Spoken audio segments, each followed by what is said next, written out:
میرے کو پتہ نہیں جو حکومت نے کتنا تنخواہ مقرر کیا مزدور کے لیے، تو لیکن ہمارا تنخواہ 15,000 روپے. ایک عام نارمل کی لیبر جو ہے اس کی دیہڑی گورنمنٹ نے 1,500 روپے رکھی ہے. ہماری بنتی ہے یہ 45,000 روپے مہینہ، اور 45,000 روپے مہینہ کون دے گا؟ کوئی بھی نہیں دیتا. ہم لوگ کو تو کچھ نہیں مل رہا ہے. اجرت ہم لوگوں کے نام پہ نکالا گیا، مل رہا دوسروں کو.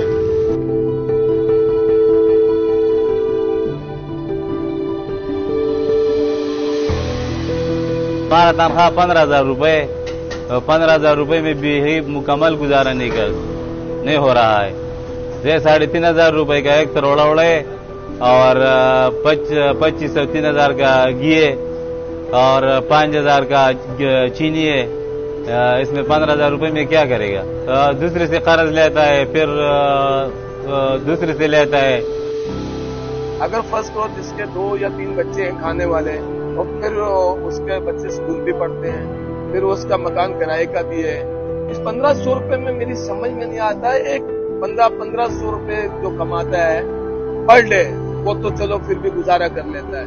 جس کی ہفتے میں 2 سے 3 دیہڑیاں لگتی ہیں، بعض ٹائم پورا ہفتہ نہیں کام لگتا ہے. اگر مہینہ کام لگے تو پھر تو 45,000 بنتا ہے، لیکن مہینہ کام ہوتا کہاں ہے؟ مہینے میں مشکل سے 10 دن 12 دن لگ جاتے ہیں. شکر اللہ کا یہ بھی بہت ہے. جو گورنمنٹ کے فرض ہیں وہ گورنمنٹ پوری کر نہیں رہی ہے.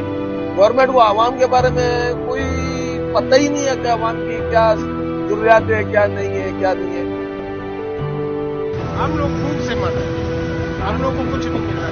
ہم لوگ 2,200 روپے دیہڑی لیتے تھے، آج ہم لوگ دوبارہ 1,800. ہم لوگ کا تو گزارا ہی نہیں ہو رہا ہے. گزارا ہو رہا ہوتا ہم لوگ اس طریقے سے بات نہیں کرتے. ہم لوگ کے سینے میں سارا غصہ بھرا ہوا ہے. 4 مہینے ہو گئے. 4 مہینے میں میرے خیال سے 8-10 ہزار سے زیادہ میں نے کچھ 1 روپیہ زیادہ نہیں کمایا. اس میں میں اپنا گزارا کروں، بچوں کا گزارا کروں، گھر کا کرایہ دوں میں کیا تو